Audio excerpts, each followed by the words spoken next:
विजु पट्टनायक छकस्थित सारला सारस्वत पीठ सारला भवनर उपर महलारे विशिष्ट लेखिका रुमझुम नायकंक 3 गोटी पुस्तक उन्मोचित होई जाइछि। किया फुलर बास्ना, पठकातृत गल्प और सिलेक्टेड स्टोरीज नामक 3टी पुस्तक रे समाजर सबु वर्गर लोकमानंक पई वार्ता रहिछि।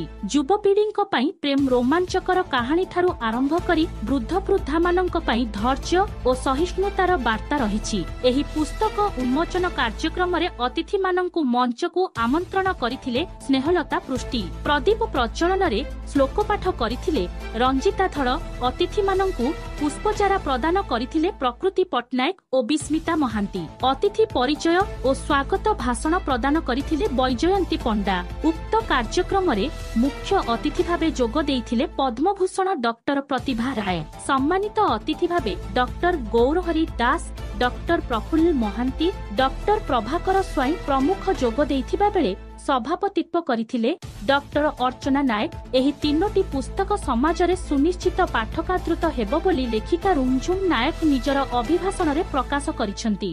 कटकरू आकाश कुमार स्वाईंक report, Shrikshetra news.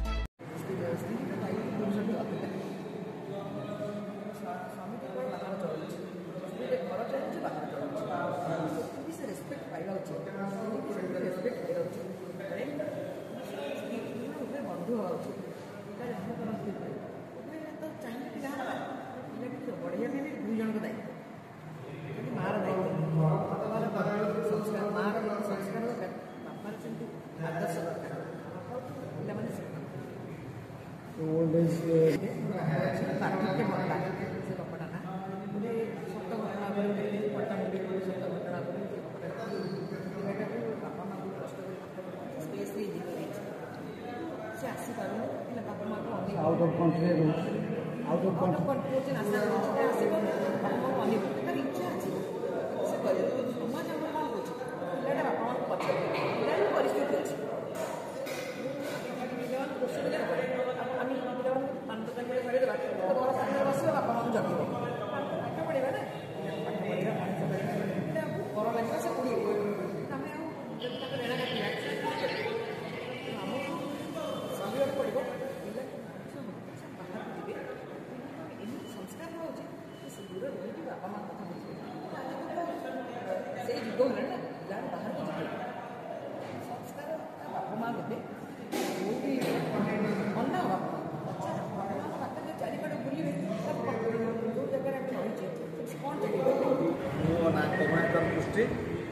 Publisher Ratnatila publication आज पब्लिश कर जो किया फुलर बास्ना, नारी महानारी, रत्नगिरी, रत्नजिरा जो पब्लिकेशन कर कौन तार मैसेज सोसाइटी को कौन मैसेज रोचे पुस्तक मैसेज होती आम प्रथम मोर वाइफ जो निजे लेखालेखि करुले से आम से 9टा बही कर सारापर आम देखलु जे बहुत क्षेत्र भूल रोच जो पब्लिशर मैंने बही देते से वर्ष धरी दौड़े तेणु आम स्थिर कलु आम निजे गोटे पब्लिकेशन हाउस करवा। आमर मोटो रहा कौन ना गोटे क्वालिटी बही करवा, रिजनेबल प्राइस जी ठीक समय दबा गोटे अथर जो आमको बही दूसरी करने तेणु बड़ कथा हूँ सी चाहूँ ता बहीटा केते शीघ्र प्रकाशित हो।